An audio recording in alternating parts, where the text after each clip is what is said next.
అందరికీ శుభోదయం. నిత్యమైన, సత్యమైన, భవ్యమైన, నిత్య నూతనమైన, అత్యంత అద్భుతమైన మన లోపల ఉన్నటువంటి ఈ దేవాలయానికి అందరికీ స్వాగతం. కాంజంగాడ్ కేరళలో ఉన్నటువంటి ఒక ప్లేస్ కాంజంగాడ్. అందులో ఉండిన ఆనందాశ్రమంలో ఉండిన భౌతిక దేహంగా ఉండి ఇప్పుడు అన్ని చోట ఉన్నటువంటి మా గురుగారు పప్పా స్వామి రామదాస్ పాదార విందాలకి నా ప్రణామాలు. అలాగే మా అమ్మ నాన్నకి కూడా నా నమస్కారాలు. ఇవాళ నుండి మనము 14వ అధ్యాయం గుణత్రయ విభాగ యోగ దీన్ని తెలుసుకునే ప్రయత్నం చేస్తున్నాము. 13వ అధ్యాయం వరకు మనము నేర్చుకున్నాము, అర్థం కొంచెమైనా తెలుసుకున్నాము. ఇంకా అందరూ కూడా దాన్ని ఆచరించే ప్రయత్నం కూడా అందరూ చేస్తున్నారు. ఇప్పుడు 13వ అధ్యాయంలో ప్రకృతి, పురుష, దీనికి ఏమి తేడా అని భగవంతుడు చెప్పాడు. ఇంకొకసారి చూద్దాము. ప్రకృతికి, పురుషానికి, పురుషుడు కాదు పురుష, దానికి ఏమి డిఫరెన్స్ అని. పురుష అనేది ఒక చేతన, ప్రకృతి అచేతన లేదా జడ. ప్రకృతి అనేది జడ, అచేతన. పురుష అనేది చేతన. పురుష అనే తత్వానికి ఏ గుణము లేదు, నిర్గుణ లేదా గుణాతీత. నిర్గుణ అంటాము. ప్రకృతి సగుణం, అన్ని గుణాలు ప్రకృతికి ఉంది, పురుషకి గుణ లేదు. ఇంకా పురుష నిర్వికార. వికార అంటే ఏదో మార్పులు చూసాం మనము, ఏ మార్పు రాదు. పురుష అనేది ఎప్పటికీ అలాగే ఉంటుంది, ఏ మార్పు రాదు. ప్రకృతికి ఎప్పుడు మార్పులే మార్పులు, సవికార. ప్రకృతి అనేది సవికార, పురుష అనేది నిర్వికార. ఇంకా లాస్ట్ డిఫరెన్స్ అంటే మెయిన్ డిఫరెన్స్ అంటున్నాను. పురుష అనేది సత్య. సత్య అంటే శాశ్వతంగా ఎప్పటికీ ఉంటుందో దానికి సత్య అని పేరు. ప్రకృతి అనేది మిథ్య. మిథ్య అంటే లేదు అని కాదు, నాశం అవుతుంది మళ్ళీ వస్తుంది, నాశం అవుతుంది మళ్ళీ వస్తుంది, అట్లా. అబద్ధమని కాదు, ఇక్కడ మిథ్య అంటే అబద్ధమని అర్థం కాదు. ఇటర్నలీ ఉండట్లేదు, శాశ్వతంగా కాదు. ఉంటుంది మళ్ళీ కనపడదు, మళ్ళీ వస్తుంది, అలా ఉంటుంది. దీనికి ఇది ప్రకృతిది ఒక గుణం. ఇదే మెయిన్ ఈ 4 డిఫరెన్స్. చేతన అచేతన, నిర్గుణ సగుణ, నిర్వికార సవికార, సత్య మిథ్య. ఇవి 4 మెయిన్ డిఫరెన్స్ పురుష ప్రకృతికి. ఇప్పుడు ఈ అధ్యాయంలో గుణత్రయ విభాగ యోగ అని పేరు ఈ అధ్యాయానికి. గుణత్రయ అంటే మూడు గుణాలని 3 రకంగా విభాగం చేశారు. సాత్విక లేదా సత్వ, రాజసిక లేదా రజో, అలాగే తామసిక లేదా తమో గుణ. ఈ గుణాలు ఏంటి? అందరిలో ఈ గుణాలు, అన్ని గుణాలు ఉంటాయి. 3 గుణాలు కూడా అందరిలో ఉంటుంది.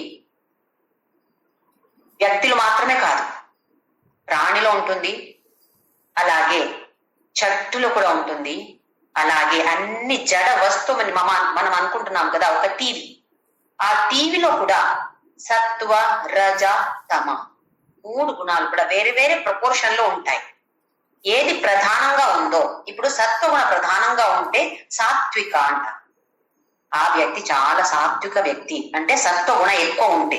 ఆ సాత్విక వ్యక్తిలో కూడా తమో గుణ ఉంటుంది. జ్ఞానిలో కూడా సాత్విక గుణ ప్రధానంగా ఉంటుంది, కానీ తమో గుణ కూడా కొంచెమైనా ఉంటుంది. ఈ గుణ లేదు అని అస్సలు అలా ఉండదు. జీవన్ ముక్త అయితే కూడా 100% మైండ్ సాత్వికంగా ఉండదు, కొంచెమైనా తమో గుణ ఉంటుంది. తమో గుణ ఉంటే నిద్రపోతాము.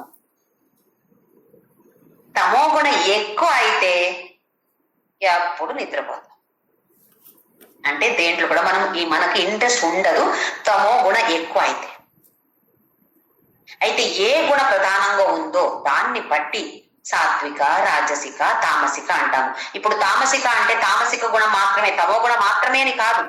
ప్రధానంగా తామసిక గుణం ఆ వ్యక్తిలో లేదా ఆ వస్తులో కొంచెమైన సత్వగుణం ఉంటుంది, కొంచెమైన రజోగుణం ఉంటుంది. అయితే ఈ అధ్యాయంలో ఈ గుణాల గురించి ఒక డెఫినేషన్, అలాగే ఏంటి సత్వ అంటే ఏంటి, సత్వగుణ అంటే ఏంటి, రజోగుణ అలాగే తమో గుణ ఏంటి అని భగవంతుడు చెప్పబోతాడు. ఆ తర్వాత గుణ అంటే మన ఒక లక్షణాన్ని చెప్పొచ్చు. సంస్కృతంలో ఒక లక్షణాన్ని పేరుంది, అర్థం ఉంది. ఇంకొక అర్థం ఏంటంటే బంధనం. మనకు ఒక బంధనం వచ్చేది దేని వల్ల? ఈ గుణాల వల్ల మనకు బంధనం అనేది వచ్చేది. అంటే ఇప్పుడు ఒక చైన్, కాళ్ళకి ఏమంటారు, చైన్ వేసి కడతారు కదా, అది అలాంటిది. గోల్డ్ చైన్ అయితే సేమ్ ఉంటుంది, అయ్యన్నదైతే కూడా బంధనమే కదా. ఏదో మనం అనుకోవచ్చు అది పెద్ద గోల్డ్ చైన్, కానీ కట్టేశారు కదా. మనకు కట్టినప్పుడు అది దేనికి పనికి వస్తుంది? వేరే దేనికి పనికి రాదు, మనల్ని కట్టడానికి యూజ్ చేశారు. మనకి ఆ ఫ్రీడమ్ లేదు, ఎక్కడ వెళ్ళలేము, ఎందుకంటే కట్టారు. అది బంగారమైన ఒక్కటే, అయనైనా ఒక్కటే, ఏ లోహమైనా కూడా అది ఒకటే. అంటే ఈ సత్వగుణం ఉంటే కూడా అలాంటి వ్యక్తికి కూడా బంధనం అనేది ఉంటుంది. తమోగుణ అయితే ఉంటుంది, రజోగుణ అయితే ఉంటుంది. ఎలా ఉంటుంది, ఎలాంటి బంధన, దాని గురించి భగవంతుడు ఇక్కడ చెప్పబోతున్నాడు. ఆ తర్వాత ఇప్పుడు సాత్విక వ్యక్తి అని చెప్తే ఆయనలో ఎలాంటి లక్షణాలు ఉంటాయి, మనలో వేరే వాళ్ళ గురించి మనకు అనవసరం. నాలో సత్వగుణ ఎక్కువ ఉందా, రజోగుణ ఉందా, లేదా తమోగుణ ప్రధానంగా ఉందా అని ఎలా తెలుస్తుంది? దీనికి ఒక ఇండికేటర్ అంటాము, ఒక లింగం అని. లింగం, శివలింగం అంటే, లింగం అంటే ఏంటి? అక్కడ చూపించేది, మనకు శివుడిని చూపించేది శివలింగం. అలాగే ఇక్కడ ఈ గుణానికి లింగం అంటే ఇండికేషన్, ఎలా ఉంటుంది, ఎలా ఉంటారు వీళ్ళు, నేను ఎలా ఉన్నాను, నాలో ఏ గుణాలు ఎక్కువ ఉన్నాయి, ఏ గుణాలు తక్కువ ఉన్నాయి, ఇది మనము తెలుసుకోవచ్చు ఈ అధ్యాయం చదివిన తర్వాత, నేర్చుకునే తర్వాత. అంటే భగవంతుడు సత్వ, రజో, తమో గుణ అంటే ఏంటి అని చెప్పబోతున్నాడు. ఆ తర్వాత ఎలాంటి బంధనం ఉంటుంది, సత్వగుణం ఉంటే ఎలాంటి బంధనం, తమో గుణం ఉంటే ఎలాంటి బంధనం అని చెప్పబోతున్నాడు. ఆ తర్వాత లక్షణం, దీని లక్షణం ఏంటి, నాలో ఏ గుణ ప్రధానంగా ఉంది అని నేను ఎలా తెలుసుకోవచ్చు, దీని గురించి చెప్పబోతున్నాడు. ఇంకా ఈ ప్రధానం, ఒక్క గుణ ప్రధానంగా ఉంటుంది, అందరిలో ఒక్క గుణ ఏదో ఎక్కువగా ఉంటుంది. సత్వగుణ ఎక్కువ ఉంటే చనిపోయిన తర్వాత ఎక్కడ వెళ్ళిపోతారు, రజోగుణ ఎక్కువ ఉంటే ఎక్కడ వెళ్ళిపోతారు, తమో గుణ ఉంటే ఎక్కడ వెళ్ళిపోతారు. దీనికి గతి అని పేరు. గతి అంటే చనిపోయిన తర్వాత మన ప్రయాణం ఎక్కడ ఉంటుంది, ఎక్కడ వెళ్తున్నాము, దీనికి పేరు గతి అని. ఇంకొకటి ఫలం. ఫలం అంటే ఇప్పుడు దొరికేది, ఈ జన్మంలో మనకు ఈ గుణం ఉంటే ఏమి దొరుకుతుంది, ఫలం ఏంటి. గతి అంటే చనిపోయిన తర్వాత మనకేం వస్తుంది, మనం ఎక్కడ వెళ్తామో దానికి పేరు ఇక్కడ గతి అని. ఫలం అంటే ఈ జన్మంలో ఈ గుణం ఎక్కువ ఉంటే నాకేం వస్తుంది, దాని ఫలం ఏంటో. అయితే ఈ 5 టాపిక్స్ భగవంతుడు ఇక్కడ మనకు చెప్పబోతున్నాడు. శ్లోక నంబర్ 5 నుండి శ్లోక నంబర్ 18 వరకు ఈ అనాలిసిస్ చేస్తాడు, గుణం గురించి చెప్తున్నాడు. ఆ తర్వాత ఇవి అన్ని అతీతం అవ్వాలి, దాంట్లో ఉండి దాన్ని యూజ్ చేసుకొని దాన్ని బయటకి రావాలి. దానికి పేరు గుణాతీత. జ్ఞాని గుణాతీతం అయిపోతాడు. అయితే అలాంటి వారికి గుణాతీత అంటే లక్షణం ఎలా ఉంటుంది, ఆయన ఎలా మాట్లాడతాడు, ఎలా ప్రవర్తిస్తాడు, దీని గురించి అర్జునుడు అడుగుతున్నాడు. ప్రశ్న అడిగిన తరువాత భగవంతుడు దానికి ఉత్తరం చెప్తున్నాడు. లాస్ట్ శ్లోకంలో కొన్ని శ్లోకాలు ఉంటాయి. అందులో దీని గురించి చెప్తున్నాడు. ఎలా ఉంటాడు? 2వ అధ్యాయంలో స్థిత ప్రజ్ఞస్య కా భాష సమాధిస్థస్య కేశవ. స్థిత ప్రజ్ఞ అంటే ఎలా ఉంటాడు, ఎలా మాట్లాడతాడు, ఎలా నడుస్తాడు, ఎలా కూర్చుంటాడు అంటే ఎలా ప్రవర్తిస్తాడు, లోక వ్యవహారంలో ఎలా ఉంటాడు, ఆయన బిహేవియర్ ఎలా ఉంటుంది, దీని గురించి ప్రశ్న అడిగాడు 2వ చాప్టర్ లో. అలాగే ఈ చాప్టర్ లో గుణాతీత అంటే ఎలా తెలుస్తుంది, ఎలా ప్రవర్తిస్తాడు, దీని గురించి అర్జునుడు అడిగితే దానికి ఉత్తరం ఇస్తాడు. ఇప్పుడు గమనిస్తే 13వ అధ్యాయంలో ఫస్ట్ శ్లోక ఇది ఏంటి, పురుష ప్రకృతి ఏంటి, క్షేత్రజ్ఞ ఏంటి, జ్ఞానజ్ఞ ఏంటి అని ప్రశ్న అడిగాడు అర్జునుడు. దానికి ఉత్తరం 13వ అధ్యాయం. ఇప్పుడు ఈ అధ్యాయంలో ఏ ప్రశ్న అడగలేదు. ఫస్ట్ లో లాస్ట్ అడుగుతాడు అర్జునుడు. ఏ ప్రశ్న అడగలేదు, కానీ పరమాత్ముడే ఇంకా ఎక్కువ దాని గురించి చెప్పాలి అని అనుకొని చెప్తాడు. మనము మళ్ళీ కొన్ని విషయాల గురించి మళ్ళీ చెప్తారు. కొన్ని గురులు ఎలా ఉంటారు అంటే ఒక్క విషయాన్ని గురించి మళ్ళీ చెప్తారు. ఎందుకు? ఆ విషయం అతి సూక్ష్మమైన టాపిక్. అది ఒక్కసారి ఇలాగ చెప్తే అర్థం ఆగదు. అలా ఉంటే మళ్ళీ వేరే దృష్టికోణం నుండి చెప్పాల్సి వస్తుంది. ఎందుకంటే ఆ శిష్యుడికి అర్థం అవ్వాలి అంటే, లేదా సిలబస్ కంప్లీట్ అవ్వాలంటే ఒక్కసారి చెప్తే ఎలాగో చెప్తే కూడా పర్లేదు. కానీ ఇక్కడ ఆయనకి సిలబస్ కంప్లీషన్ అవసరం కాదు. అక్కడ అర్జునుడికి తెలియాలి సత్వ రజో గుణ ఈ తమో గుణ అంటే ఏంటి అని తెలియాలి. ఆయనకి తెలీదు కదా, అందుకే ఇలా మాట్లాడుతున్నాడు, ఇలా విషాదంగా ఉన్నాడు, చెప్పాలి అని తెలుసుకొని భగవంతుడు అత్యంత కరుణామయి కదా, అందుకే అర్జునుడికి ఈ విషయం గురించి చెప్తాడు. దీనికి పేరు గుణత్రయ విభాగ యోగ. చూద్దాం ఇప్పుడు. ఓం శ్రీకృష్ణ పరబ్రహ్మణే నమః. అథ శ్రీమద్భగవద్గీత చతుర్దశోऽధ్యాయః. గుణత్రయ విభాగ యోగః. శ్రీ భగవాన్ ఉవాచ పరం భూయః ప్రవక్ష్యామి జ్ఞానానాం జ్ఞానముత్తమం యజ్ఞాత్వా మునయః సర్వే పరాం సిద్ధిమితో గతాః. పరం భూయ ప్రవక్ష్యామి, నేను చెప్పబోతున్నాను, నేను చెప్తాను. వక్ష్యామి అంటే చెప్తాను, ప్రవక్ష్యామి ఇప్పుడు అందరికీ తెలుసు. వస్తే అక్కడ ఏంటి? అక్కడ శ్రేష్టమైనది. నేను అత్యంత అద్భుతంగా నీకు చెప్తాను. భూయగా మళ్ళీ చెప్తాను అర్జున. ఎన్నిసారి చెప్తే కూడా అంత ఈజీగా అర్థం అవుతుందా? ఎందుకంటే అలాంటి టాపిక్ ఇది. ఏదో ఒక్కసారి వింటే అస్సలు ఏమి బుర్రకి ఎక్కదు.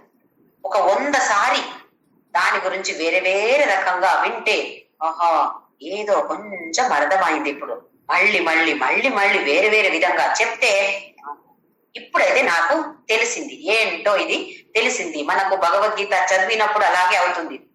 ఇందులో ఏముంది, ఏదో ఇదే దీని గురించే భగవంతుడు చెప్తాడు అన్ని ఆ చాప్టర్ లోనే అనిపిస్తుంది. కానీ అవును కరెక్టే, విషయం ఒక్కటే, కానీ చెప్పే విధానం వేరేగా, దృష్టికోణం పర్స్పెక్టివ్ అంటాము, అది వేరే మారుస్తూ చెప్తున్నాడు. ఎందుకంటే ఎలాగైనా అర్థం అయితే చాలు అర్జునుడికి. అందుకే భూయః మళ్ళీ చెప్తాను. దేని గురించి? పరం ఇది జ్ఞానానాం జ్ఞానముత్తమ, శ్రేష్టమైనది ఇది. అన్ని జ్ఞానం, ఎన్ని జ్ఞానం ఉన్నాయో అన్ని జ్ఞానంలో ఉత్తమైనటువంటి జ్ఞానం ఉత్తమం. ఒక్కసారి ఉత్తమం అని చెప్పాడు, ఇంకొకసారి పరం అని కూడా చెప్పాడు. రెండు కూడా అర్థం ఏంటి? శ్రేష్టం. అయితే ఎందుకు భగవంతుడు ఇలా రెండు సార్లు యూజ్ చేస్తున్నాడు? అదే సేమ్ మీనింగ్ కదా. ఒకటి జ్ఞానం. ఈ జ్ఞానం అనేది శ్రేష్టమైన జ్ఞానం. ఇది ఎందుకు శ్రేష్టమైన జ్ఞానం మనకు తెలుసు. రాజవిద్య రాజగుహ్య యోగ, 9th చాప్టర్ లో రాజవిద్య రాజగుహ్య యోగ అని చెప్పాడు. దీనికే రాజవిద్య అంటే. వేరే ఏదైనా జ్ఞానం వస్తే లోకంలో మనము బతకడానికి మనకు కావాలి, లోక వ్యవహారానికి మనకు అది అలాంటి జ్ఞానం కావాలి. కానీ అది ఉంటే మనం ఈ చక్ర వ్యూహం ఉంది కదా, పునరపి జననం పునరపి మరణం అనే ఒక చక్రం ఉంది కదా, దాని నుంచి బయటికి రాగలుగుతామా? ఆ ఏదైనా జ్ఞానం, లోక జ్ఞానంలో జ్ఞానాన్ని ఉపయోగించి మనం బయటికి రాగలుగుతామా? లేదు అంటే అది శ్రేష్టమైన జ్ఞానం అవుతుందా? బ్రతుకుతాం, అది సంతోషంగా ఉండొచ్చు, లేదా ఎలాగైనా ఉండొచ్చు, బ్రతకగలగొచ్చు. కానీ మళ్ళీ మళ్ళీ పుట్టి రావాల్సి వస్తుంది. దాని నుంచి బయటికి రావాలంటే ఇది ఒక్కటే మనకు జ్ఞానం. అందుకే ఈ జ్ఞానానికి పరం జ్ఞానాన్ని అన్నాడు, ఇంకొకటి ఉత్తమ జ్ఞాన అంటున్నాడు. ఎందుకంటే ఆ జ్ఞాన ఫలం, ఈ జ్ఞానం వస్తే మనకేం వస్తుంది? జ్ఞానం వచ్చింది, దాని వల్ల ఫలం ఏంటి, రిజల్ట్ ఏంటి, అది కూడా మనకు తెలుసు. ఎన్నో రకాలుగా చెప్పాడు భగవంతుడు. ఇప్పుడు 13వ అధ్యాయంలో కూడా చెప్పాడు. అయితే అలాంటి ఫలం వచ్చినప్పుడు అది శ్రేష్ఠ కదా. ఫలం శ్రేష్ఠ, జ్ఞానం కూడా శ్రేష్టమైనది. అందుకే భగవంతుడు పరం భూయ ప్రవక్ష్యామి జ్ఞానానాం జ్ఞానముత్తమం అని అన్నాడు. ఆ తర్వాత యజ్ఞాత్వ, దీన్ని తెలుసుకొని మునయ సర్వే, అందరూ మునిలు. మునిలు అంటే ఎవరో మళ్ళీ చూద్దాం ఒకసారి. పరాం సిద్ధి ఇతో గతాః, మంచి సిద్ధి, శ్రేష్టమైన సిద్ధి. ఇత అంటే ఇక్కడి నుంచి ఇంకా వాళ్ళకి శ్రేష్టమైన సిద్ధిని వాళ్ళు పొందుతారు. ఎలాంటి సిద్ధి? కొందరు చెప్తారు చూడండి, నాకు ఎంత సిద్ధి ఉంది అంటే నీ మనసులో ఏం జరుగుతుందో అది నేను చెప్పగలుగుతాను. ఇప్పుడు ఇది నడుస్తుంది కదా, అవును ఎంత పెద్ద సిద్ధి అని మనకు అనిపిస్తుంది. లేదా ఇంకా కొందరు నీళ్ల మీద నడవగలుగుతారు, అగ్ని ఉంటే దాని మీద నడవగలుగుతారు, ఏం అవ్వదు వాళ్ళకి, అది ఒక సిద్ధి అంటారు. మంచిది, కానీ దాని మీద మన దృష్టి పోకూడదు. ఎందుకంటే అలాంటి సిద్ధిలో మనం పడ్డామంటే ఇంకా ఈ సిద్ధి మనకు రాదు. మన దృష్టి ఎక్కడ ఉండాలి? ఇది ఒక్కటే, మనం మోక్షం అనేది ఒక్కటే సిద్ధి.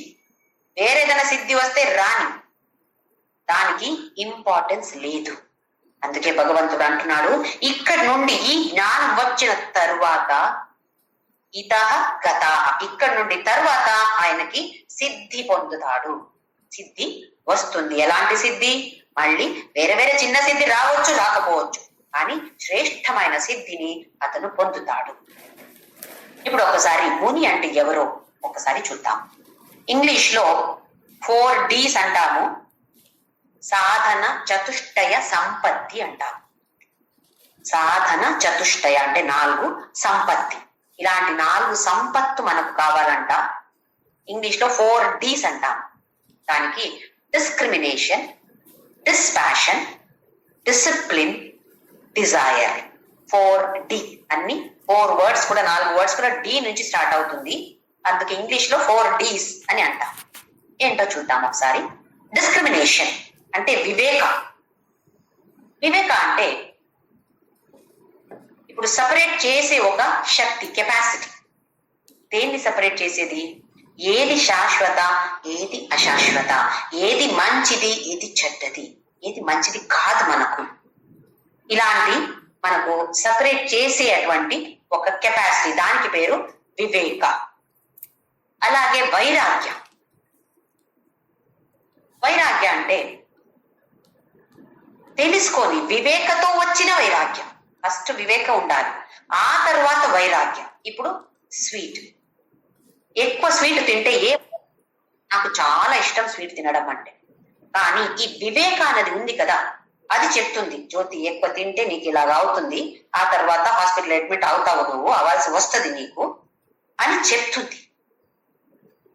అప్పుడు తెలుస్తుంది, ఆహా అవును ఇది తినకూడదు, ఇది తింటే ఇలాగ అవుతుంది, తినకపోతే ఏమవుతుంది, ఏమవ్వదు, తింటే ఇలాగ అవుతుంది.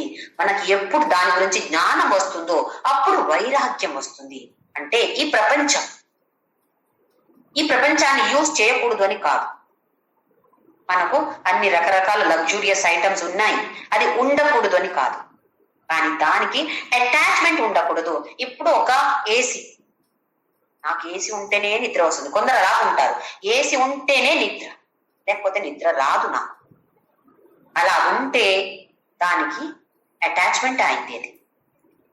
ఇప్పుడు వైరాగ్యం అంటే వివేకతో వచ్చే వైరాగ్యం అంటే తెలుసుకోవాలి, ఇది ఉంటే ఏమవుతుంది, ఉండకపోతే ఏమవుతుంది అని తెలుసుకుంటే అది ఉంటే పర్లేదు, ఉండకపోతే కూడా పర్లేదు.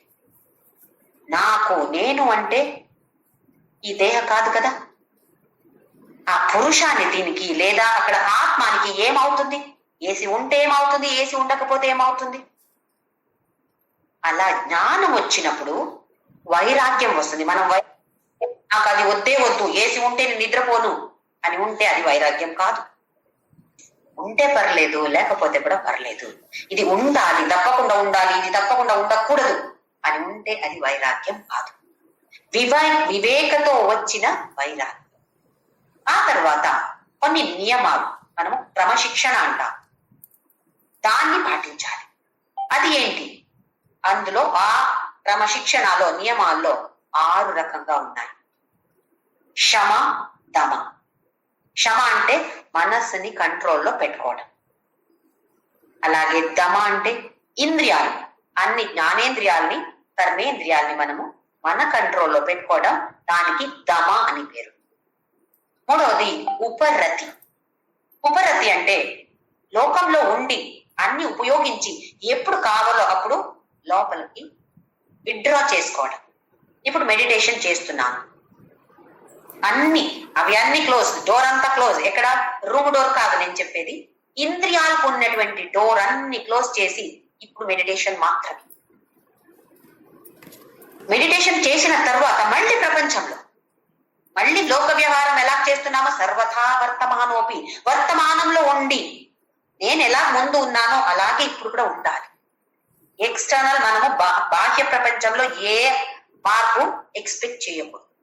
వస్తే రాని, రాకపోతే అది కూడా పర్లేదు, అలా ఉండాలి. ఇది ఉపరతి. అలాగే తితిక్ష. తితిక్ష అంటే క్షమ, తితిక్ష, శాంతి, సహన, ఇవన్నీ సేమ్ మీనింగ్. పేషెన్స్ ఉండాలి, సహనతో ముందుకు వెళ్ళాలి. ఒక 2 రోజులు చేసి అమ్మో ఇది నా వల్ల కాదు, ఇది వేరే లాంటి వాళ్ళకి, నా లాంటి వాళ్ళకి ఇది కుదరదు, అలా కాదు. అక్కడ పేషెన్స్ కావాలి. నేను వెళ్తాను, ఆ ధృతి, విల్ పవర్ ఉండినప్పుడు ఈ తితిక్ష అని వచ్చేస్తుంది. వెళ్ళాలి, నాకు అది ఉండాలి, తితిక్ష. ఆ తర్వాత శ్రద్ధ. శ్రద్ధ ఎక్కడైనా మనకు కావాలి. దీంట్లో వెళ్తే ఏమవుతుంది నాకు అని ఒక శ్రద్ధ. ఎందుకంటే మనకు తెలీదు, నేను వెళ్ళానా, వెళ్తే నాకు తెలుసు, వెళ్ళలేదు కదా, ఇంకా వేరే వాళ్ళు ఎవరో వెళ్ళారు అలా చెప్తున్నారు. భగవాన్ రమణ మహర్షి చెప్తున్నారు, స్వామి రామదాస్ చెప్తున్నారు. అంటే వాళ్ళు చెప్పిన మాట మీద శ్రద్ధతో చెయ్యాలి. ఇంకా సమాధానం అంటే ఫోకస్ చేసే ఒక కెపాసిటీ కావాలి. దేనికైనా అంతే కదా, వంట చేసినప్పుడైనా అంతే. మన అక్కడ దృష్టి లేదు, ఫోకస్ లేదంటే ఏమవుతుంది? ఏమేమో వేసి ఎలాగెలాగో వస్తుంది అని. దాన్ని మంచిగా ఫోకస్ చేసి దాంట్లో దృష్టి పెట్టి కాన్సన్ట్రేట్ చేసి మనము చెయ్యాలి. ఇది 6 క్రమశిక్షణాలు మనము పాటించాలి. దీనికి పేరు డిసిప్లిన్.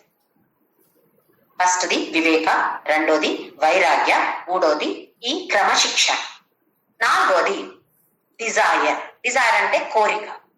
అయితే ఎప్పుడు కోరిక ఉండకూడదు అంటాం కదా మనము. కోరిక ఉండకూడదు అని భగవద్గీత చెప్పదు, మన వేదాంత ఉపనిషత్ ఏది కూడా ఉండకూడదని చెప్పట్లేదు. దాన్ని మార్చుకోవాలి. ఎలాంటి కోరిక రావాలి? నాకు మోక్ష కావాలి, నాకు ఇవన్నీ వస్తే పర్లేదు, రాకపోతే కూడా పర్లేదు, కానీ మోక్షం నాకు కావాల్సిందే. అలా ఉండే వాళ్ళకి పేరు ముముక్షు అని. మోక్షమే గురి అయితే వాళ్ళకి పేరు ముముక్షు. అయితే ఇవన్నీ వివేక, వైరాగ్య, క్రమశిక్షణ, అలాగే ఇలాంటి ముముక్షత్వం ఉంటే అలాంటి వాళ్ళకి పేరు ముని. సాధన చతుష్టయ సంపత్తి అంటారు. ఉపనిషత్ లేదా వేదాంత దానితో వెళ్తే, వేదాంత మార్గంలో వెళ్తే దానికి పేరు సాధన చతుష్టయ సంపత్తి.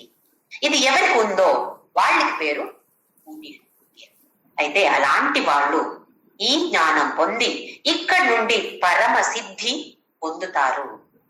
ఈ ఫస్ట్ శ్లోక, 2వ శ్లోకంలో ఈ జ్ఞానం గురించి మళ్ళీ చెప్తాడు భగవంతుడు. జ్ఞానం అంటే ఏంటి, దానికి ఫలం ఏంటి, అది కూడా చెప్తున్నాడు. ఇప్పుడు 2వ శ్లోకం చూద్దాము. ఇదం జ్ఞానముపాశ్రిత్య మమ సాధర్మ్యమాగతాః సర్గేపి నోపజాయంతే ప్రళయేన వ్యథంతి చ. ఇదం జ్ఞానం ఉపాశ్రిత్య, ఈ జ్ఞానం మీద ఆధారం పడి, ఆధారంగా ఈ జ్ఞానం ఉంటే ఏం వస్తుంది ఆయనకి? మమ సాధర్మ్యం ఆగతాః, నా స్వరూపమే పొందుతాడు. భగవంతుడి స్వరూపం అంటే ఏంటి? కృష్ణుడు అలాగే కనిపిస్తాడా, రాముడు అలాగే కనిపిస్తాడా అని మనకు ఒక సంశయం వస్తుంది. ఇక్కడ భగవంతుడి స్వరూపం అంటే ఫస్ట్ది ఆనందం. ఎప్పటికీ ఆనందంగా ఉంటాడు. ఎవరికి జ్ఞానం వస్తుందో ఆ జ్ఞాన ఫలం ఏంటి? ఫస్ట్ ఆనందంగా ఉంటాడు. ఎప్పుడు చూస్తే ఆనందంగా ఉంటాడు. ఏదైనా జరిగింది, ఎక్కడ ఏదైనా జరిగిని, అతని దేహానికి ఏమైనా జరిగితే, మనసుకి ఏమైనా జరిగితే ఏమీ అవ్వదు. ఆయన సంతోషంగా ఉంటాడు. బయట ప్రపంచంలో ఏదో పెద్దగా నడుస్తుంది, అక్కడ యుద్ధం నడుస్తుంది, ఈయన లోపల సంతోషంగా ఆనందంగా ఉంటాడు. ఇది ఫస్ట్. ఇంకా రెండవ ఇదేమంటే అభయం. మనం ఎలా ఉన్నాం చూడండి. ఎప్పుడు చూస్తే మనకు భయం, చిన్న చిన్న విషయాల్లో మనకు భయం. అందుకే కదా ఇంత మంచి మంచి ఇల్లు కట్టి దానికి పెద్ద లాక్ వేసి లోపల ఉంటాము. ఎందుకు? దొంగల భయం. అంత డబ్బు సంపాదించి దాన్ని బ్యాంకులో పెట్టి ఎంత ఇంట్రెస్ట్ వస్తుందో, ఎక్కువ ఎక్కడ వస్తుందో అక్కడ చూసి పెట్టి, ఆ తర్వాత భయం, ఆ బ్యాంక్ ఎప్పుడు ముంగిపోతుందో ఏమో, ఏమవుతుందో ఏమో, అయ్యో ఇంత పెట్టాను అక్కడ, అది భయం. ఆభరణాలు కొంటే వేసుకోవడానికి భయం, వేసుకుంటే ఎక్కడన్నా వెళ్ళడానికి భయం, రాత్రి అటు ఇటు తిరగడానికి భయం, సరే పాము భయం, కుక్క భయం, లేదా మరణ భయం.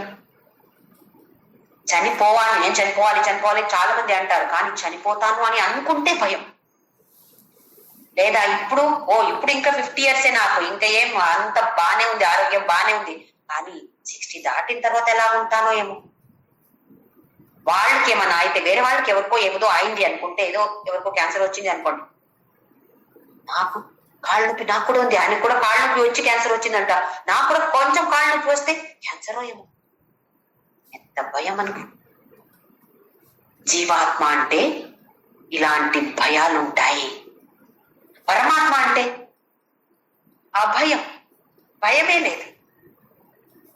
ఇంట్లో డబ్బు పెట్టుకొని, లేదా చాలా రిచ్ అంటే ఏమంటాం, ఏం చేస్తాం, బయట సెక్యూరిటీ పెడతాం. ఆ సెక్యూరిటీ ఎలా ఉంటాడు? పక్కగా ఉంటాడు. ఎవరైనా ఇద్దరు వస్తే కొట్టేస్తే ఆయన అక్కడ చనిపోతాడు. అయితే ఆ సెక్యూరిటీకి ఒక సెక్యూరిటీ, ఒక కెమెరా. ఎందుకు? మనం సెక్యూరిటీ పెట్టిన అతనికి ఒక సెక్యూరిటీ. ఇలాగే చూడండి, అందులో పడి ఆ భయంతో బతుకుతున్నాం.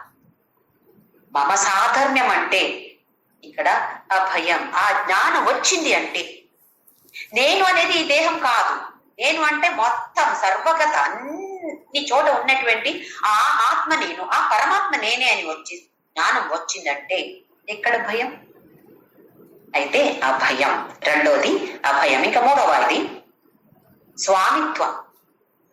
స్వామిత్వం అంటే అన్ని పరిస్థితికి కూడా నేనే కంట్రోల్ చేస్తున్నాను అంటే, నేను చెప్పినట్టే అవుతుంది అని కాదు. ఎలా పరిస్థితి వస్తే కూడా నేను ఆనందంగా ఉంటే మరి నేను నా కంట్రోల్లో ఉండినట్టే కదా అది. అయితే దానికి పేరు స్వామిత్వం. ఇంకొకటి పూర్ణత్వం. పూర్ణమద పూర్ణమిదం పూర్ణాత్ పూర్ణముదచ్యతే పూర్ణస్య పూర్ణమాదాయ పూర్ణమేవావశిష్యతే. ఈశావాస్య ఉపనిషత్తులో వచ్చే ప్రేయర్ ఇది. పూర్ణం, అన్ని చోట పూర్ణమే. అంటే మనకు ఎందుకు కోరికలు పుడుతుంటున్నాయి? ఇప్పుడు ఎవరో ఒక చీర కట్టుకొని వచ్చారు, మంచి చీర, చూస్తే నాకేమనిపిస్తుంది, నాకు కూడా అది కావాలి, ఈ చీర నాకు కూడా కావాలి అని అంటే ఎందుకు అట్లా వస్తుంది? నాలో అది లేదు, నేను అది మిస్ చేస్తున్నాను. అందుకే కదా నాకు అది కావాలని వచ్చింది ఆశ. ఇప్పుడు నా దగ్గర ఉన్నాయి కదా, డెఫినెట్ గా కొన్ని చీరలు ఉంటాయి. ఆ చీరలు కట్టినప్పుడు నాకు సంతృప్తి లేదా? అయితే ఆ తృప్తి లేదు కాబట్టి ఇంకా కోరిక పుట్టింది, నాకు ఇంకా అది కావాలి, ఇది కావాలి అని. అయితే ఇక్కడ పూర్ణత్వం అంటే ఏముందో, నా దగ్గర ఏముందో దానితో నేను పూర్ణంగా ఉన్నాను, ఇంకా కావాలి అని కోరిక లేదు. అది మాత్రమే కాదు, కొందరికి ఇప్పుడు పిల్లలు ఎక్కడైనా వెళ్ళిపోతే, అమెరికా వెళ్ళిపోతే ఎంత కష్టం. I'm missing him so much, చాలా మిస్ చేస్తున్నాను, మిమ్మల్ని చాలా మిస్ చేస్తున్నానండి అంటే లోపల పూర్ణం కాదు, ఎవరో కావాలి. నేను పూర్ణం అవ్వాలంటే ఎవరో కావాలి, నాకు తోడుగా ఎవరో ఉండాలి, లేదంటే నేను పూర్ణం కాదు. అంటే బయట వేరే వాళ్ళతో మీద మీరు మనము డిపెండ్ అయి ఉన్నామని కదా. పూర్ణత్వం ఎక్కడ ఉంది? అయితే ఇక్కడ మమ సాధర్మ్యం అంటే పూర్ణత్వం. అయితే ఆనందం, అభయం, స్వామిత్వం, ఇంకా లాస్ట్ ఇప్పుడు పూర్ణత్వం. మమ సాధర్మ్యం ఆగత, ఇవన్నీ ఫలాలు ఆ జ్ఞానికి వస్తున్నాయి. సర్గేపి, అది మాత్రమే కాదు, సర్గేపి నా ఉపజాయంతే. సర్గ అంటే మళ్ళీ సృష్టి. మనం అంటాం కదా, ఒకసారి ప్రళయమై మళ్ళీ సృష్టి అవుతుంది, మళ్ళీ ప్రళయం అవుతుంది. యుగ వేరే వేరే యుగాలు ఉన్నాయి. ఏ యుగాల్లో కూడా అలాంటి వాడు మళ్ళీ పుట్టాడు. సర్గే అపి, మళ్ళీ సృష్టి, కొత్త సృష్టి అయితే కూడా నా ఉపజాయంతే, మళ్ళీ పుట్టాడు అంటే మళ్ళీ జన్మం లేదు. అలాగే ప్రళయే నా వ్యథంతిచ, ప్రళయం అవుతుంది అంటే ఎంత వ్యథ మనకు, ఎంత బాధ మనకు. కరోనా వచ్చినప్పుడు ఎంత బాధపడ్డాం అందరు కూడా. ప్రళయం కూడా కాదు, అది ఒక చిన్న ప్రళయం అలాగే అని చెప్పొచ్చు. అది వస్తే ఎంత భయపడ్డాము, ఎంత బాధపడ్డాము అందరు కూడా. అయితే ఇలాంటి జ్ఞానికి ప్రళయంలో కూడా కొంచెం కూడా వ్యథ అనేది ఉండదు. అయితే ఈ ఫస్ట్ సెకండ్ శ్లోకంలో భగవంతుడు ఆ జ్ఞాన ఫల దీని గురించి చెప్పాడు. ఇంకా 3వ శ్లోకం 4వ శ్లోకంలో మళ్ళీ పురుష ప్రకృతి లేదా సృష్టి గురించి మళ్ళీ చెప్తాడు. చూద్దాం 3వ శ్లోకం. మమ యో నిర్మహద్ బ్రహ్మ తస్మిన్ గర్భం దధామ్యహం సంభవ సర్వభూతానాం తతో భవతి భారత. మమ యోని మహత్ బ్రహ్మ, నా యోని అంటే మహత్ బ్రహ్మ. ఇక్కడ బ్రహ్మ అంటే ప్రకృతి లేదా మాయ. మహత్ అంటే శ్రేష్టమైనది, పెద్దది, పెద్ద యోని. ఎవరది? ప్రకృతి, దానికి ఇంకొక పేరు మాయ. ఈ మాయా ప్రకృతి అనేది ఎవరు? భగవంతుడు అంటున్నాడు, నా యోని అది. మమ యోని మహద్బ్రహ్మ తస్మిన్ గర్భం దధామి అహం. దానికి బీజం, సీడ్ ఎవరు పెడుతున్నారు? గర్భం ఇచ్చేది, గర్భదానం చేసేది ఎవరు? అది కూడా నేనే. మనం ఇప్పుడు దంపతులను గమనిస్తే ఈ భార్య భర్త సంయోగంలో భర్త ఆ గింజ అక్కడ భార్య యోనిలో పెడతాడు, గర్భధాన చేస్తున్నాడు. ఆ తరువాత అక్కడ పిల్ల, ఫీటస్ అంటాం కదా, దాని భార్య పొట్టలో పెరుగుతుంది. 9వ నెల 10వ నెల అప్పుడు బయటకు వచ్చేస్తుంది. అలాగే నేను కూడా ఈ ప్రకృతికి ఈ గర్భదానం నేను చేస్తున్నాను, మాయకి నేను దానం చేస్తున్నాను. గర్భదానం చేసేది నేను. సంభవ సర్వభూతానం, ఇలాగే అన్ని భూతాలు పుట్టేది ఇలాగే, వేరే ఏ దారి లేదు, ఇలాగే పుట్టుతారు. తతో భవతి భారత, ఇలాగే అన్ని వస్తువులు, జనాలు, వ్యక్తులు లేదా చెట్టులు పుట్టేది ఇలాగే. ఎలాగంటే ఇప్పుడు దంపతులు ఉండినట్టే వీళ్ళు కూడా వాగర్థవివ సంపృక్తౌ వాగర్థ ప్రతిపత్తయే జగతః పితరౌ వందే పార్వతీ పరమేశ్వరౌ అని రాశాడు మహాకవి కాళిదాస రఘువంశ మహాకావ్య రఘువంశంలో. ఎలా ఒక వర్డ్ శబ్దం ఉంటే దానికి ఒక అర్థం ఉంటుంది, రెండు కూడా అవసరమే. ఆ శబ్ద అవసరం, దానికి ఒక అర్థం, రెండు కూడా అవసరమే కదా. వాక్ అర్థం, వాక్ అంటే ఇక్కడ ఆ శబ్దానికి ఒక అర్థం, ఎలా ఒక జోడిగా ఉంటాయి కదా. మనం ఇప్పుడు చెప్పగలుగుతాం ఇది ఒక శబ్దం, దానికి అర్థం లేదంటే అది శబ్దం కాదు. అంటే వర్డ్ అంటున్నాను నేను. అర్థం కావాలంటే ఒక శబ్దం కావాలి, రెండు కూడా ఒకే చోట ఉంటుంది. Two sides of the same coin అంట. అలాగే జగతః పితరౌ వందే, మొత్తం జగత్తుకి ఎవరు? తల్లి తండ్రి. పార్వతీ పరమేశ్వరో వాగర్థవివ సంపృక్తో వాగర్థ ప్రతిపత్తయే. ఆయన రాసే ముందు, ఈ మహాకావ్య రఘువంశాన్ని దాన్ని రాసే ముందు ఈ శ్లోకం ముందు చెప్పాడు. అంటే నాకు కరెక్ట్ అయిన వర్డ్, కరెక్ట్ అయిన మీనింగ్ ఉన్నటువంటి కరెక్ట్ వర్డ్ ఇక్కడ రావాలి రాసినప్పుడు. అలాంటి వర్డ్స్ రావాలంటే ఏం చెయ్యాలి నేను? ఎవరు ఈ మొత్తం లోకానికి తల్లి తండ్రిగా ఉన్నారో అలాంటి ఉన్నటువంటి పార్వతీ పరమేశ్వరులకి వందే నా నమస్కారాలు. ఈ ఒక్క శ్లోక చాలా చాలా ఫేమస్ ఇది. వాగర్థవివ సంపృక్తౌ వాగర్థ ప్రతిపత్తయే జగతః పితరౌ వందే పార్వతీ పరమేశ్వరో. అర్ధనారీశ్వర స్తోత్రం. అర్ధనారీశ్వర తత్వ అంటే దేహంలో అర్ధ భాగం శివ, అర్ధ భాగం పార్వతి లేదా శివ. మనం పాడతాం కదా అర్ధనారీశ్వర స్తోత్రం. నమ శివాయ చ నమ శివాయ, శివ శివ. ఇంకా గమనిస్తే విష్ణు లక్ష్మి ఎక్కడ ఉంటుంది, ఎక్కడ వాసిస్తుంది? నివాసం ఎక్కడ? శ్రీనివాస. శ్రీ అంటే లక్ష్మి, లక్ష్మి ఎక్కడ ఉంటుందో దానికి పేరు శ్రీనివాస. ఎక్కడ ఉంటుంది? హృదయంలో. విష్ణు పరమాత్ముడి హృదయంలో ఉంటుంది లక్ష్మి. అయితే దేహంలోనే కదా. అలాగే సరస్వతి ఎక్కడ ఉంటుంది? బ్రహ్ముడి నాలిక మీద వాణి ఉంటుంది సరస్వతి. అయితే వీళ్ళిద్దరూ సపరేట్ కాదు.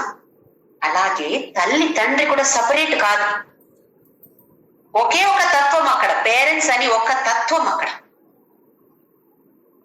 దేహం రెండు ఉండొచ్చు కానీ ఒకే తత్వం అక్కడ. భగవంతుడు అలాగే అంటున్నాడు, నేను తండ్రిగా ఉన్నాను, ప్రకృతి మాయ అనేది తల్లి. ఇలాగే అందరూ పుట్టుతారు ప్రపంచంలో, లోకంలో ఎలా పుట్టుతారో జనాలు, అలాగే నేను తండ్రిగా ఉండి ప్రకృతి మాయకి గర్భధానం నేను చేస్తున్నాను. సృష్టి చేసేది ప్రకృతి. మనం కూడా అంతే కదా, లేడీస్ కదా, లేడీస్ గర్భ యోనిలో కదా పుట్టేది. ఎప్పుడైనా జెంట్స్ కి అలా పుట్టుతారా? అలాగే పురుష ప్రకృతి ఇద్దరు రెండు కావాలి. మేల్ ఫీమేల్ రెండు కావాలి. లేడీ మాత్రమే ఒక పిల్లల్ని కన్సీవ్ చేయలేదు. అలాగే పురుష అంటే లింగ అంటున్నాను, పురుషలింగ స్త్రీలింగ అంటున్నాను. అక్కడ జెంట్ మాత్రమే ఇంకొక వ్యక్తిని పుట్టించలేడు. అలాగే ఒక లేడీ మాత్రమే ఒక వ్యక్తిని పుట్టించలేదు. అలాగే పురుష ప్రకృతి ఇద్దరు కావాలి. అయితే ఇక్కడ ఈశ్వర అంటే పురుష ప్రకృతి కాంబినేషన్. మనకిప్పుడు ఎవరు పేరెంట్స్? జగతః పితరౌ వందే పార్వతీ పరమేశ్వరం. అయితే ఆ పార్వతీ పరమేశ్వర లేదా ప్రకృతి పురుష వీళ్ళిద్దరూ నాకు తల్లి తండ్రిగా ఉండినప్పుడు నాకు ఏముండాలి? వాళ్ళు గుణాలు రావాలి. పురుష అనేది నిర్గుణం. అన్ని గుణాలు వికారాంశ గుణాంశైవ విద్ధి ప్రకృతి సంభవాన్. ఈ ప్రకృతి నుండియే అన్ని గుణాలు వచ్చాయి. ప్రకృతిలో ఏమేం గుణాలు ఉన్నాయి? 3 గుణాలు మాత్రమే ఉన్నాయి. ఆ గుణాలు మనకు కూడా హెరిడిటరీ అంటాం కదా. మనం ఇప్పుడు చెప్పమా ఎవరినైనా చూస్తే, నువ్వు మీ అమ్మలాగే ఉన్నావు, నాన్నలాగే ఉన్నావు, నువ్వు మాట్లాడేది మీ నాన్నలాగే ఉంది, నడిచేది అమ్మో నెట్టో మీ అమ్మ, అలాగంటాం కదా. అయితే కొన్ని గుణాలు మనకు హెరిడిటరీగా వస్తాయి. అలాగే ఇప్పుడు మనకు పేరెంట్స్ ఎవరు? అందరికీ, మొత్తం జగత్ మొత్తం అందరికీ జగతగ పితరో వందే పార్వతీ పరమేశ్వరు. ఈ ప్రకృతి పురుషన్ మనకు తల్లి తండ్రిగా ఉండినప్పుడు గుణాలు, ఏం గుణాలు రావచ్చు మనకు? వేరేం గుణాలు రాదు, ఆ గుణాలే రావాలి. ఏం గుణాలు? సత్వ, రజ, తమ. ఇది 3 గుణాలు ప్రకృతిలో ఉన్నాయి. అయితే ఆ గుణాలే మనకు వస్తున్నాయి. ప్రకృతి పురుష ఇద్దరు ఉండాల్సిందే. మొత్తం ప్రపంచంలో ఏమి చూస్తే, ఒక గ్లాస్ చూస్తే, ఒక జడ వస్తు చూస్తే, ఇక్కడ మనకు బుద్ధికి రావాలి, జడ వస్తు ఉంది కానీ పురుష ప్రకృతి 2 మిక్స్చర్. అది ప్రకృతి మాత్రమే కాదు, మనం అనుకుంటాం కదా అది ఒక జడ వస్తు, అది ప్రకృతి మాత్రమే. ప్రకృతి మాత్రమే కాదు, ఇది కూడా మనకు తెలుసు. యథాకాశ, ఆకాశ అలాగే. సౌక్ష్మ్య సర్వగతం ఆకాశం అని చదివాము. ఎలాగ ఆకాశం ఉందో అలాగే సూక్ష్మ రూపంలో అన్ని చోట భగవంతుడు ఉన్నాడు. అంటే ఈ జడ వస్తువులో కూడా ఉన్నాడు కదా. అందుకే కదా ప్రహ్లాద స్టోరీ, ఈ కంబంలో ఉన్నాడా? ఉన్నాడు. ఉన్నాడు. ఈ పిల్లర్లో ఉన్నాడా? ఉన్నాడు. అక్కడ అన్ని చోట ఈ పురుష అనేది ఉంటుంది. అలాగే ప్రకృతి కూడా ఉండాలి. పురుష ప్రకృతి అనికి ఆది అంత లేదు. ప్రకృతి కూడా ఉంటుంది అవ్యక్త రూపంలో. ఎలా ఒక గింజ తీసుకుంటే దాని లోపల ఆ చెట్టు పెరిగే ఒక శక్తి ఉంది, చెట్టు వచ్చే ఒక శక్తి దాని లోపల ఉంది, అవ్యక్తంగా ఉంది. వ్యక్తపడలేదు, అవ్యక్తంగా ఉంది. అలాగే ప్రకృతి కూడా దానికి పుట్టింది అని కాదు, ఆది లేదు, అంత లేదు. మనం ఇప్పుడు ఎలక్ట్రిసిటీ చూస్తే, ఎలక్ట్రిసిటీ మాత్రమే ఉంటే మనకు పనికి వస్తుందా? లేదా ఎలక్ట్రిసిటీ లేదు, వేరే ఉపకరణాలు లైటో ఫ్యానో ఏసీ ఏదో ఉంది, అది పనికి వస్తుందా మనకు? అలాగే ప్రకృతి మాత్రమే పనికిరాదు, పురుష మాత్రమే పనికిరాదు. ఈ 2 కూడా మిక్స్చర్ గా ఉండాలి. పురుష ప్రకృతి మిక్స్చర్ అయితేనే మనకి ఇక్కడ ప్రపంచం. అయితే ప్రపంచంలో ఏమేమి ఉంటుందో అందరికీ అన్ని వస్తువులలో కూడా ఈ గుణాలు ఉంటాయి. ఇంకా భగవంతుడే చెప్పాడు 7th చాప్టర్ లో భూమిరాపో నలో వాయు కమ్మనో బుద్ధిరేవచ అహంకార ఇతీయమే భిన్నా ప్రకృతిరష్టద అపరేయమితస్త్వన్యా ప్రకృతి విద్ధి మే పరా. అంటే పరా ప్రకృతి ఒకటి, ప్రకృతి నీచ ప్రకృతి అని చెప్పవచ్చు, కానీ నీచ అని చెప్పట్లేదు. ప్రకృతి పర ప్రకృతి లేదా అపర ప్రకృతి, పర ప్రకృతి. ఈ పురుష అనే దీనికి పర ప్రకృతి అని 7వ అధ్యాయంలో భగవంతుడు చెప్పాడు. ఇప్పుడు దీనికి వేరే వేరే పేర్లు ఇస్తున్నాడు అంతే. ఇక్కడ మనం చూస్తే ఆత్మ, అనాత్మ అని చెప్పొచ్చు. ప్రకృతికి అనాత్మ అని పేరు ఇవ్వచ్చు. క్షేత్రజ్ఞ, క్షేత్ర, పురుష ప్రకృతి అని చెప్పినట్టు ఆత్మ అంటే పురుష, అనాత్మ అంటే ప్రకృతి అని చెప్పొచ్చు. లేదా మాయ. మనం ఎప్పుడు మాయాని ఎప్పుడు యూజ్ చేస్తాము? ఏదో నెగిటివ్ గా ఉంటే అది అన్ని ఒక పెద్ద మాయ. అన్ని మాయని. మంచిదైతే కూడా మాయ. మనకు ఏదైనా చెడ్డదని అనిపించవచ్చు, చెడ్డగా అని ఏమి లేదు, అది కూడా మాయ. అయితే దీని గురించి మనము కొంచెం ఆలోచించాలి. దేన్ని చూస్తున్నాను నేను? ఏంటి ప్రకృతి అంటే ఏంటి? ఇప్పుడు ఇది కూడా తెలుసుకున్నాము. ప్రకృతి అంటే ఒక పురుష అనే దీనికి ఉన్నటువంటి ఒక శక్తి. అంటే ఇప్పుడు ఒక అద్దం ఉంటే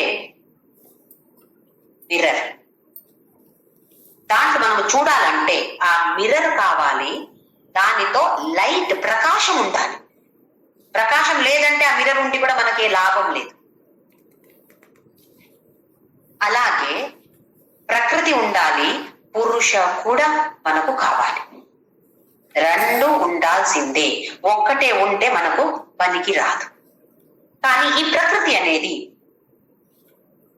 జడ, ఆ శక్తిని పురుష దగ్గర తీసుకుంటుంది, చాలా తీసుకుంటున్నాడు. తీసుకొని దానికి ఆ శక్తి తీసుకుంటుంది కదా, దానికి పేరు చిదాభాస, చిత్ ఆభాస. నిజంగా చూస్తే ఆ శక్తి లేదు, కానీ పురుష శక్తి ఉంది కదా, దాన్ని తీసుకొని అన్ని పనిచేస్తుంది. ఇప్పుడు మన దేహ చూడండి, దేహ అంటే ఏంటి మనం చూసాము 13వ అధ్యాయంలో. ఇది ప్రకృతి. దేహ అనేది జడ, మనస్సు, బుద్ధి అన్ని జడ, పనికి రాదు నిజంగా చూస్తే. కానీ ఈ పురుష అనే దీని దగ్గర, తత్వం దగ్గర ఆ శక్తిని తీసుకొని అన్ని పని చేస్తుంది. మనకేంటి ఇప్పుడు ఎలాగ ఆభాస అవుతుంది మనకు? ఓహో, నేనే అన్ని, నేనే చేస్తున్నాను అని ఆభాసం కదా మనకు.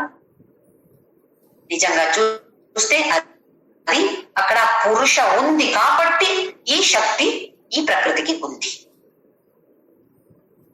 ఇది పురుష ప్రకృతికి తేడా. కానీ రెండు కూడా, ఇది కూడా తెలుసుకోవాలి.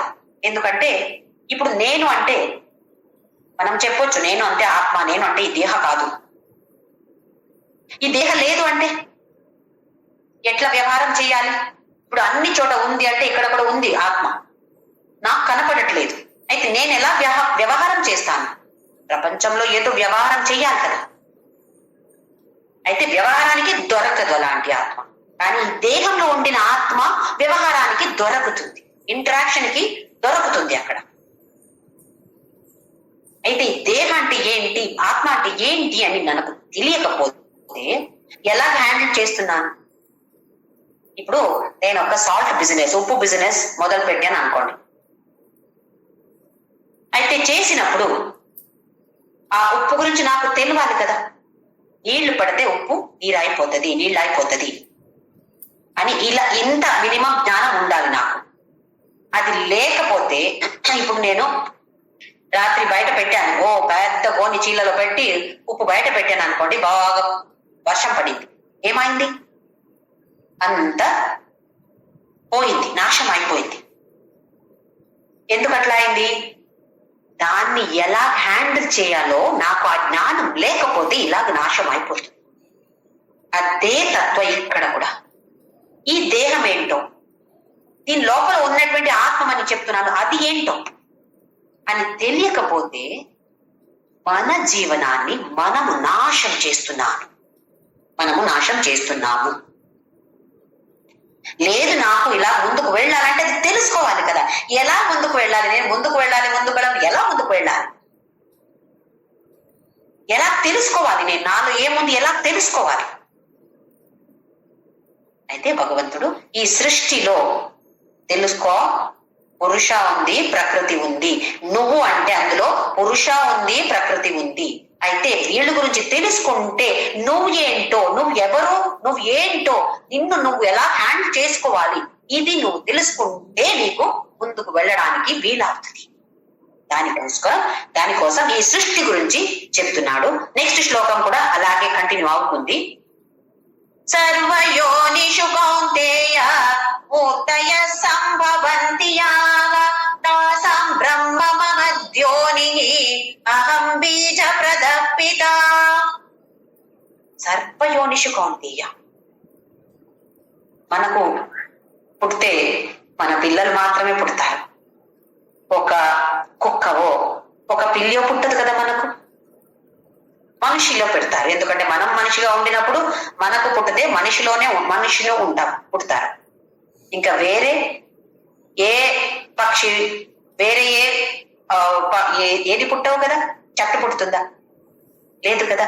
కానీ ఈ మహత్యోని, తాసాం బ్రహ్మ మహత్యోని, ఈ యోని ఎలా ఉంది? శ్రేష్టమైన యోని. ఎలాంటి యోనిలు ఉంటాయంటే జరాయుజ అంటాం. First category జరాయుజ. జరాయు అంటే ఈ పొట్టలో పుట్టేది. దానికి ఏమంటారు? లోపల ఒక చీల బ్యాగ్ ఎలా ఉంటుంది కదా, యూట్రస్, అందులో వచ్చి పుట్టేటువంటి వ్యక్తి లేదా కొన్ని ప్రాణులు కూడా అలాగే పుడతాయి. మనం ఇప్పుడు కాదు ఆవులు ఇది జన్మం ఇస్తే మనం చూస్తాం కదా, డెలివరీ అయితే మనం చూస్తాం కదా, ఒక పెద్దగా ఒక బ్యాగ్ అలా పడుతుంది. అయితే మనలో కూడా అలాగే ఉంటుంది. అయితే ఇలాంటి బర్త్ జన్మానికి జరాయుజ అని పేరు. ఆ తర్వాత అండజ, అండ అంటే గుడ్. అన్ని బర్డ్స్ అలాగే వచ్చేది కదా, అలాంటి యోనిలో పుట్టుతాయి. ఇంకా స్వేదజ, మన ఇక్కడ తలలో వస్తాయి కదా చిన్న చిన్నవి, లేదా ఇప్పుడు రవ, బాంబే రవ ఇలాంటివన్నీ ఊరికే పెడితే, మైదా ఇవన్నీ పెడితే ఏమొస్తుంది, గోధుమ పిండి పెడితే ఏమొస్తుంది, కొన్ని రోజులు అయిన తర్వాత దాంట్లో పురుగులు వస్తున్నాయి. అంటే ఒక హ్యూమిడిటీ అలా ఉంటే అవి పుట్టుతాయి. ఇంకా ఉద్బీజ, గింజ నుండి వచ్చేది, అంటే మనకి చెట్లు అన్ని ఇలాంటివి వచ్చేది. అయితే ఇవి 4 కేటగిరీస్ ఉంటాయి: జరాయుజ, అండజ, స్వేదజ, ఉద్బిజ. అయితే మనమైతే ఆ జరాయుజ ఈ కేటగిరీలో వస్తున్నాం. ఇది ఈ యోని, మాయ అనే యోని, ప్రకృతి అనే మహత్ బ్రహ్మ యోని ఎలా ఉంది అంటే మహద్యోని, అంత పెద్ద యోని. ఎందుకంటే ఇవి అన్ని రావాలి కదా, ఇవి అన్ని పుట్టాలి కదా. అయితే బీజప్రద పిత ఎవరు? అది నేను. తస్మిన్ గర్భం దదామి అహం, నేను గర్భదానం నేను చేస్తున్నాను. ఎలా పురుషుడు ఇక్కడ లోకంలో గర్భదానం స్త్రీకి ఇస్తాడో, పురుష స్త్రీ సంయోగంతో పిల్లలు పుడతారు, అలాగే నేను ఈ సృష్టి చేసే ఒక శక్తిని ప్రకృతికి ఇస్తాను, మాయకి ఇస్తాను. ఆ ప్రకృతి బ్రహ్మ సృష్టి చేస్తుంది, పంచభూతాల సృష్టి చేస్తుంది. ఆ తర్వాత మనమంటాము సృష్టికర్త బ్రహ్మ అని. ఆ బ్రహ్ముడిని ప్రకృతి క్రియేట్ చేసి సృష్టి చేసి ఆ తర్వాత బ్రహ్మకి పవర్ ఆఫ్ ఎటర్నీ ఇచ్చేసింది. సరే నువ్వు చేసే ఇంకా పని అంతా, నా పనియే నువ్వు చేసే అని బ్రహ్మకి ఆ పవర్ ఆఫ్ ఎటర్నీ ఇచ్చేసిందంట. మన సౌందర్య లహరిలో ఫస్ట్ వచ్చే శ్లోకం, శివశక్త్యాయుక్తో యది భవతి శక్త ప్రభవితుం న చేదేవం దేవో న ఖలు కుశల స్పందితుమపి అతస్త్వామారాధ్య హరిహర విరించాదిభిరపి ప్రణంతుం స్తోతుం వా తథమకృత పుణ్య ప్రభవతి. శివశక్త్యాయుక్తో, ఒక్కడే శివుడు మాత్రమే ఏమి చేయలేడు. శక్తితో, శివ శక్త్యాయుక్తో యది భవతి శక్త ప్రభవితం నచే దేవం దేవో, ఏ దేవుడు కూడా ఏమి చేయలేకపోతున్నాడు. ఎందుకు? ఈ ప్రకృతి ఈ మాయ అన్ని చేయాలి. పురుష గర్భధానం చేసిన తర్వాత అన్ని పని చేసేది ఎవరు? ఇది 13వ అధ్యాయంలో కూడా మనం చూసాము. పురుష ఆ తర్వాత ఏమి చేయడు, ఊరికే కూర్చుంటాడు. అన్ని చేసేది ప్రకృతి. ఈ ప్రకృతి లేదు అంటే కొంచెం కూడా ఇలా స్పందన కూడా చేయలేరంట. శివ విష్ణు బ్రహ్మ అని అంటాం కదా మనము, 3 పెద్ద దేవుళ్ళు అంటాం కదా, వాళ్ళు కూడా ఈ మాయా శక్తి లేకపోతే ఏమి చేయలేరండి. ఆ తర్వాత లాస్ట్ లైన్ లో ఇది పాడాలంటే వినాలంటే ఎంత పుణ్యం ఉండాలి అని అంటున్నారు శంకరాచార్య. సౌందర్య లహరి గురించి మళ్ళీ తర్వాత భగవద్గీత అయిన తర్వాత తీసుకుందాం. సౌందర్య లహరి అర్థమంతా ఎంత ఎంత మంచిది అని చెప్పలేము, ఎలాంటి మీనింగ్స్ ఉన్నాయి ఆ శ్లోకానికి. అయితే అది వినడానికి కూడా, పాడడానికి వినడానికి ఎన్నో జన్మల పుణ్యం ఉండాలి అంటున్నారు శంకరాచార్య. అయితే మనము ఈ దేహంలో మనుష్య జన్మం ధరించిన తర్వాత దాని గురించి కొంచెమైన విలువ ఏంటి, నేనెందుకు ఒక పల్లిగా పుట్టలేదు, ఎందుకు ఈ దేహంలో వచ్చాను, నేను ఒక కారణం ఉండాలి కదా.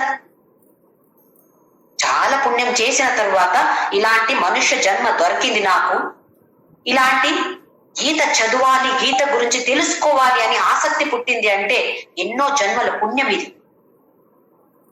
దీన్ని నేను కరెక్ట్ గా ఉపయోగించాలి. ఇంకా ఎలా ఏం నేర్చుకోవాలి నేను, దాని గురించి కొంచెమైనా ఆలోచన ఉండాలి కదా. అయితే ఎంత అద్భుతంగా భగవంతుడు చెప్తూ ఉంటే దాన్ని వదిలేసి వెళ్ళగలుగుతామా? వెళ్ళలేము. నెక్స్ట్ శ్లోకం జస్ట్ ఇంట్రొడక్షన్ చూద్దాము. 5వ శ్లోకం. సత్వం రజస్తమ ఇతి గుణా ప్రకృతి సంభవాః నిబధ్నంతి మహాబాహో దేహే దేహినమవ్యయం. ఇక్కడ నుండి గుణాల గురించి చెప్పబోతున్నాడు. సత్వం రజ తమ. సత్వ రజ తమ ఇవి 3 గుణాలు ప్రకృతి సంభవాః. నాలో 100% ఉంటుంది. ఎందుకు? నేను ఆ ప్రకృతి నుంచి వచ్చాను కదా. నాలో పురుష ఉంది, ప్రకృతి ఉంది. ప్రకృతిలో ఉన్నటువంటి అన్ని గుణాలు నాకు కూడా వస్తాయి. ఇప్పుడు అమ్మ నాన్నలో ఉండిన గుణాలు కొన్ని మనకు వస్తాయి కదా. అలాగే ఈ ప్రకృతిలో ఉండిన అటువంటి గుణాలు తప్పకుండా నాలో కూడా ఉన్నాయి. నిబధ్నంతి మహాబాహో. నిబధ్నంతి కానీ బంధిస్తాయి. దీనివల్ల బంధనం అయితే గ్యారెంటీ. అది గోల్డెన్ చైన్ ఉండొచ్చు, లేదా ఐరన్ చైన్ ఉండొచ్చు, కానీ చైన్ అయితే బంధనం అయితే గ్యారెంటీ. నిబధ్నంతి మహాబాహో దేహే దేహిన అవ్యయం. అవ్యయమైన దేహి. దేహి అంటే దేహంలో ఉండినటువంటి ఈ దేహి క్షేత్రజ్ఞ లేదా పురుష ఎక్కడ ఉన్నాడు? దేహే, దేహంలో ఉన్నాడు. కానీ ఈ జీవాత్మని ఎందుకు మనం చెప్తున్నాం ఇప్పుడు? ఈ గుణాలు ఉన్నాయి కాబట్టి జీవాత్మ. ఇది అతీతమైతే, ఇవి అన్ని దాటి ముందుకు వెళ్తే గుణాతీతం అయిపోతాము. అప్పుడు జ్ఞాని అవుతాము. మనం ఏం తెలుసుకోవాలంటే అందరిలో, అన్ని వస్తువులలో కూడా సత్వ రజ తమ అని 3 గుణాలు ఉన్నాయి. ఏది ప్రధానంగా ఉందో అది చూసుకోవాలి. కొందరిలో సత్వ ఎక్కువ, కొందరిలో రజస్ ఎక్కువ, కొందరిలో తమ ఎక్కువ ఉండొచ్చు. అయితే రజోగుణం ఉండినటువంటి వ్యక్తి ఎలాగుంటాడు, తామస గుణం ఉండినటువంటి వ్యక్తి ఎలాగుంటాడు, లేదా సాత్విక అంటే ఏంటి, సత్వ అంటే ఏంటి, దీని గురించి ఇంకా నెక్స్ట్ శ్లోకం 6వ శ్లోకం నుండి భగవంతుడు అన్ని చెప్పబోతున్నాడు. మెయిన్లీ ఉండడం 3 గుణాలు. అందులో ఏది ప్రధానంగా ఉందో అది చూసుకోవాలి. అందరిలో, అన్ని వస్తువులలో కూడా ఇవి 3 గుణాలు 100% ఉంటాయి. కానీ ఏ ప్రపోర్షన్ లో ఎక్కువ ఏది ఉంది, తక్కువ ఏది ఉంది, దాన్ని బట్టి మన బిహేవియర్ చేంజ్ అవుతూ ఉంటుంది. ఇప్పుడు సాత్విక, చాలా మంది సాత్వికంగా ఉంటారు అని అంటారు. ఆ వాళ్ళల్లో కూడా రజోగుణం ఉండొచ్చు, తమో గుణం ఉండొచ్చు, కానీ కొంచెం తక్కువ ఉండొచ్చు. తమో గుణం చాలా తక్కువ ఉండొచ్చు.